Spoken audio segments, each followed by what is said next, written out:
So, Joel, the TV show The Chosen, what are your thoughts on it? The Chosen, I think, is the Western man's idea of an ideal Jesus that's far from what the Gospels portray him to be. Now, full disclosure, when I first heard about the show, I really wasn't a big fan of it and have stayed away from watching an episode till now. And then when more and more people kept asking me about this TV show, because I think they want to know what my opinion is and if they should watch it or not, especially because I think there's a new season coming out, I decided that if I have to voice my opinions, it's only fair if I watch a couple of episodes. And so we stayed back late and we watched 2 episodes back to back. And I still didn't like the show. And you need to believe me and trust me on this. I watched it with an open mind, with hopes that I would actually enjoy the show and would enjoy liking it. So what didn't I like about it? And should believers be watching it? So here's my take on it. The show is trying to portray an ideal picture of the gospel, right? Of the Gospels, Matthew, Mark, Luke, and John, and Jesus' life and his disciples. And they're trying to put it in its context and trying to give people an idea of what it was like in biblical times.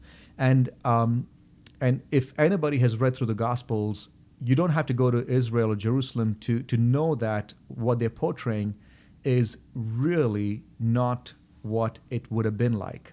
Okay, the accents, by the way, man, that really drove me nuts. It's fake, it's bad, it's wrong.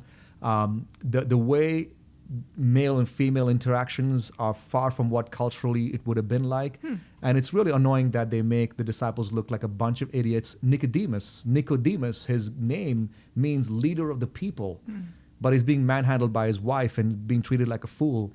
But all of that, you could just say, hey, it's artistic license, correct? Yeah. Because that's what every single person I talk to say, yeah, it's not biblically accurate, but it's artistic license. So what's the problem with that? Here's my problem with that. The problem with artistic license is that you're taking a real piece of history and you're making it entertainment.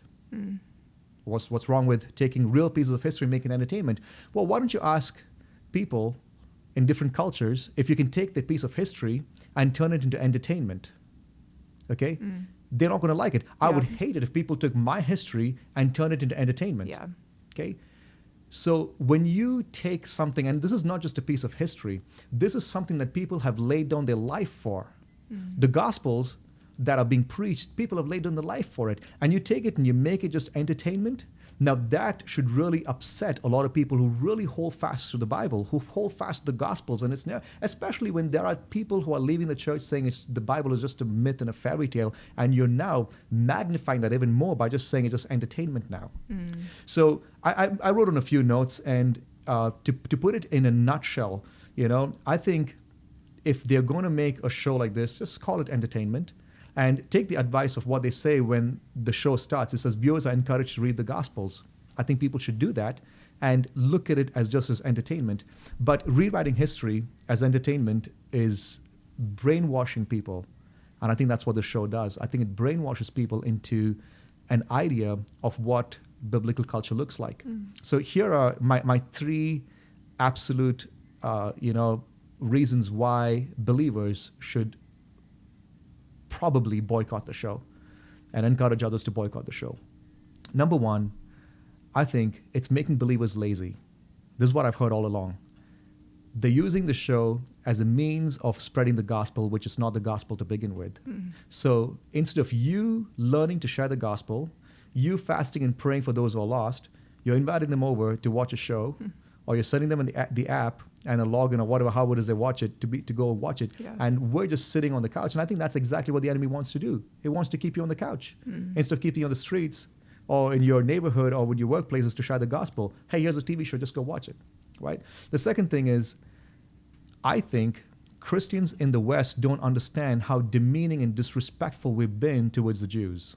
And this show made me mad because all along, we've made light of Judaism and its culture and the Old Testament roots of, the festivals and the language and stuff like that. And they make such light of the Pharisees and the Sabbath, and although they talk so much about the Sabbath and stuff like that and this whole thing, it's almost like the Old Testament was a burden for these people. Okay? Now, the religious laws and rules were a burden, the apostles would say. Peter would say, why are we putting a burden that our fathers could not carry on their backs?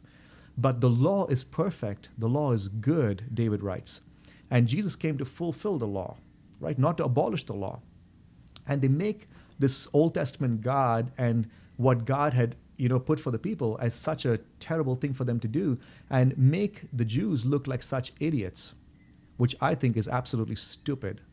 Okay? And I don't think we realize how much that actually gets in the way of us reaching the Jews, because we're demeaning the culture, and then we want them to listen to this Messiah that we're talking about. Yeah. They don't want to listen to that, right? We have no reverence or respect for their culture at all. The third thing is when we attempt to relate. Now, we want to relate with people, but in an attempt to relate, you cannot negate the truth. Because when you remove the truth in an effort to relate, you're only entertaining people. And here's the kicker. Every single church that I've been to in this country, okay, their primary focus, they won't say it this way, their primary focus is to relate to people. And they're willing to spend all the time and energy in relating with people at the expense of truth. And all we have is this entertainment. No wonder this country is going bonkers over this entertainment that they're calling truth, because that's what we've been feeding them. Yeah. And we made lazy couch potatoes. People really not interested in the gospel. They think that they're doing the 2 cents by watching a show, inviting people over or whatever, and disrespecting a culture that we're supposed to be learning from so that we can understand the gospel. And we're so involved with entertainment and relevance at the cost of truth. Now, I want to quote Nicodemus' wife in episode 1 in minute 37 as my final closing on what my view is on The Chosen. It's the most ridiculous thing I've ever seen or heard, and it might even be blasphemy. There we go.